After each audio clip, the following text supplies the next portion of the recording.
السلام عليكم ورحمة الله وبركاته، حبايب قلبي الغاليين، عاملين ايه؟ يا رب تكونوا بألف خير. يا رب تكونوا بألف خير وصحة وسعادة. رمضان كريم علينا كلنا وعلى كل الأمة الإسلامية. يا رب دايما تكونوا متجمعين في الخير. ده التمر طبعا اللي كنا عاملينه مع بعض فيديو كامل. انا بدأت بيه، هو اول ما صحيت بقى عملته، حطيته في التلاجة. وبحط 4 معالق من التمر على لتر مية، والسكر حسب الرغبة. النهاردة معايا فراخ محشية، وكمان من غير ما تفكي معاكي ولا تفرقع هقولك تعملي فيها ايه. ومعايا ملوخيه ورز معمر وسلطه.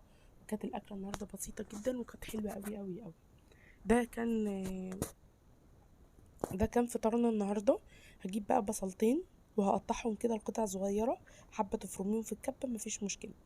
انا البصل ده هحط عليه توابل، وهقول لكم على التوابل دلوقتي. وكمان يعني هعمل للفرخه كده مساج. انا اسفه على صوتي لاني تعبانه عندي دور برد. هعمل لها مساج كده بالبصل. وبتكون طعمها حلو قوي. يعني انا في الرز بتاع الحشو مش هحط فيه بصل خالص. انا هعتمد على البصل اللي انا هحطه او اللي انا هدعك بيه الفرخه، وهحشي بيه الفرخه. هقطع البصلتين اللي عندي. والتوابل كانت ملح، فلفل، حبهان بودر.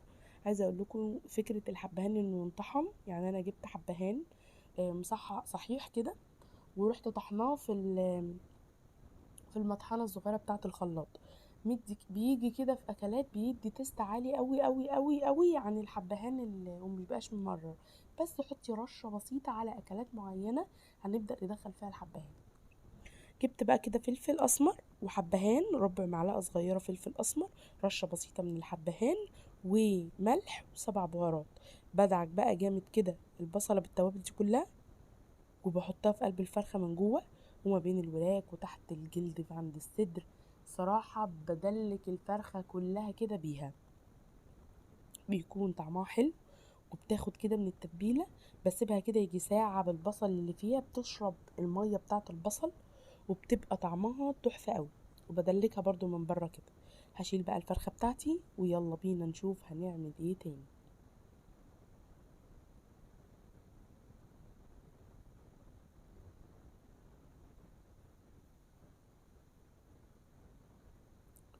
احلى فراخ محشيه ممكن تعمليها في رمضان وفي العزومات، من غير ما الجلد يتقطع والرز يطلع بره الفرخه. وكل التركات دي هتلاقوها على قناتي مطبخي بشيحه. لو لسه بقى مش مشتركه اشتركي وفعلي زر الجرس عشان يوصلك كل الفيديوهات اللي انا بعملها، وكل الاكلات اللي انا هعملها كمان. هعمل وصفات سهله ان شاء الله في رمضان وتكون على قد الايد. وفي نفس الوقت لو عندك عزومه بتشرفي جدا جدا.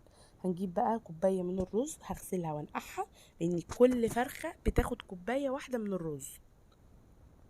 هجيب بقى، كان عندي كبده وقوناصه بتاعه اصلا بتاعه الفرخه، وكان عندي واحده تانية كمان.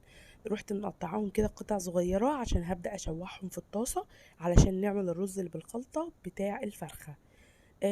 هقطع كده الكبد حتة كبيرة شوية عن القوانص عشان ما تتهرش معايا. لكن القوانص هقطعها لقطع صغيرة خالص، علشان برضو تستوي مع الكبد بطريقة تكون كويسة. اي تجمعات دمويه كده بركنها على جنب، اللي بتنزل من قلب الكبده من جوه. قطعت الكميه كلها، وطبعا انا غسلها بليمون من قبل ما اقطعها. جبت طاسه على النار، حطيت فيها معلقه زبده بلدي، وكانت مديه طعم حلو قوي للكبد والقوانص. وحطيت شويه من الزيت، يعني حوالي معلقه كبيره مليانه من الزيت. اول ما تسخن معايا انزل الكبد والقوانص. نزلي الكبد والقوانص بعد ما الطاسه تسخن جامد، علشان ما تنزلكيش ميه، عشان الكبد والقوانص ما تنزلش الميه بتاعتها. فبشوح بقى كده والطاسه سخنه، تسمعوا كده صوت تش كده تعرفوا ان الدنيا تمام عندكم. هنزل بقى بالكميه كلها، وهشوحها تشويحه حلوه لحد ما تشم ريحتها في الزبده. وعلى طول هنزل بالرز اللي انا نقعاه.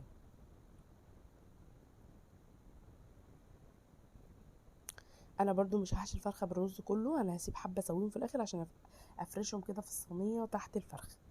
هشوحهم مع بعض. هجيب التوابل، مش هحط حبهان، كفايه حبهان في البصل.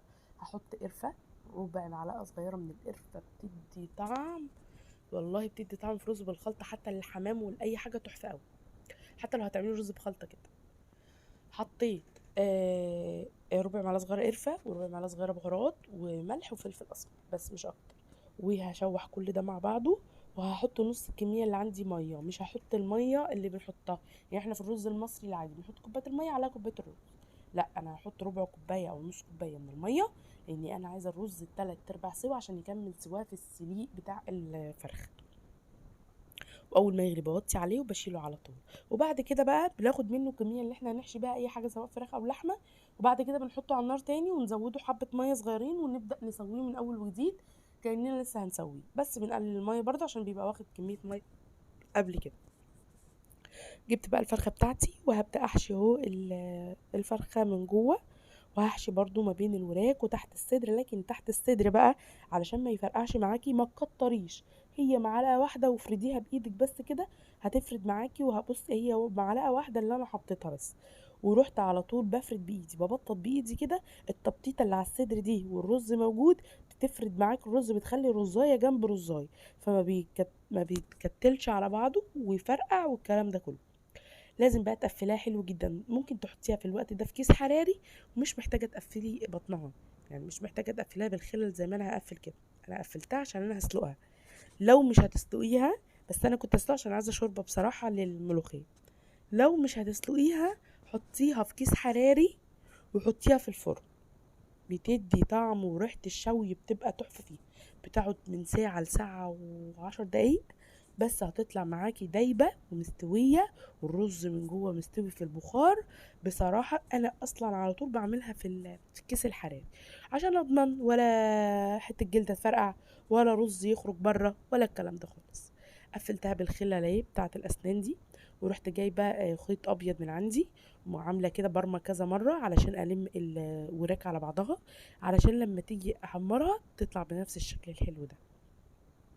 بس معايا بقى ميه حطيت فيها طماطم ورق لورا وحبهان وخليتها تغلي، وهنزل بالفرخ. تاني تركه علشان الفرخه الجلد بتاعها ما يفتحش، انك تنزليها على ظهرها مش على الصدر. الصدر جلده رقيق جدا، فانت نزليها على ظهرها علشان ما تفرقعش معاكي.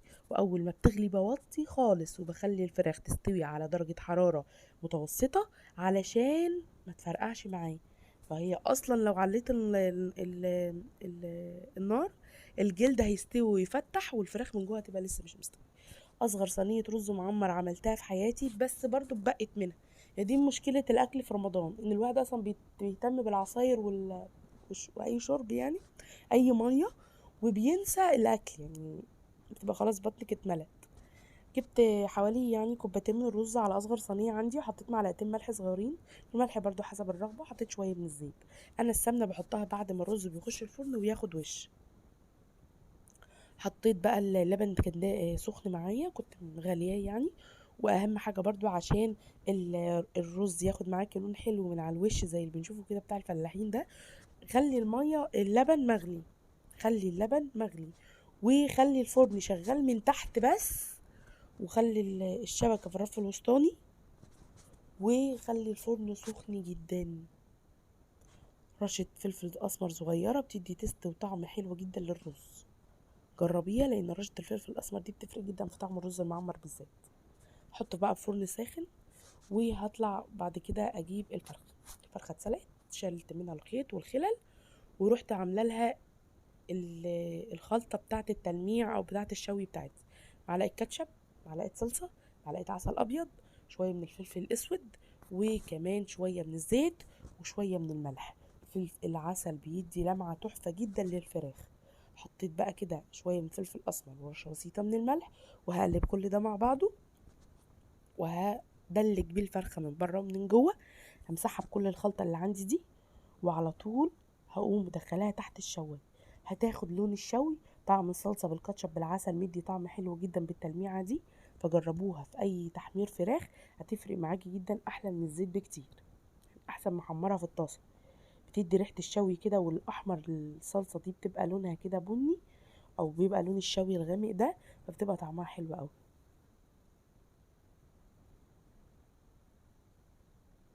هجهز بقى الشوربه بتاعتي بتاعت الملوخيه. حطيت يعني، بصوا بقى، يعني انا مش هقدر احدد لكم يعني، هي كميه الملوخيه بترجع على حسب الكميه اللي انت هتعمليها يعني الشوربه. فخلي دايما عشان الشوربه تطلع معاكي تقيله وتطلع طعمها حلو، خلي دايما الميه الشوربه قليله، بحيث ان انا لو الملوخيه طلعت تقيله معايا اقدر ازودها براحتي. لكن لو خفيفه وحتى لو عايزه ملوخيه في جنب مش بتطلع حلوه. حطيت بقى شويه من الملح وفلفل اسمر. بحط توم مفروم برضو في الشوربه، وبحط مرق الدجاج، وبحط كل ده يغلي على النار، ورشه بسيطه من الكمون. بحط كل ده على النار يغلي، وبقى معايا هي الملوخيه بعد ما قطفتها كده واتخرطت. غسلتها برضو قبل ما اقطفها غسلتها، وبعد ما قطفتها غسلتها ونقعتها في ميه عشان تنزل اي طين فيها، لان الملوخيه اليومين دول مليانه طين بصراحه. تقلبي بقى في اتجاه واحد، يعني تقلبي في اتجاه واحد. على فكره انا ما كنتش بعرف اعمل الملوخيه وما كانتش بتنجح معايا، بس ربنا يبارك لها اخت زوجي هي اللي علمتني الملوخيه، ومن ساعتها وانا بقيت استاذه فيها. كنت بعرفش اعملها خالص، يعني انا ما كنتش بعرف اعملها، كل ما اعملها ما كانتش بتطلع معايا حلو. حطيت بقى كده الطشه اهي وبس، ما بستناش تغلي، يا دوب بس تقلب اول قلب. وادي السفره دي جاهزه معايا وحلوه، وشايفين قوام الملوخيه ولونها عامل ازاي، تحفه قوي بصراحه، واللون بيتكلم عن نفسه. والقوام كمان. وادي الرز وادي الفراخ اهي بعد ما خدت الشوي، الرز من جوه مفرفر وتحفه وطعمه جميل. وصبيت بقى التمر وادي التمر هندي، وكنت حاطه في كل طبق كده وصينيه 3 تمرات وكوبايه التمر والسلطه. ودي كانت وصفاتي النهارده، ويا رب تكون على قد الايد. كل سنه وانتم طيبين، مع السلامه.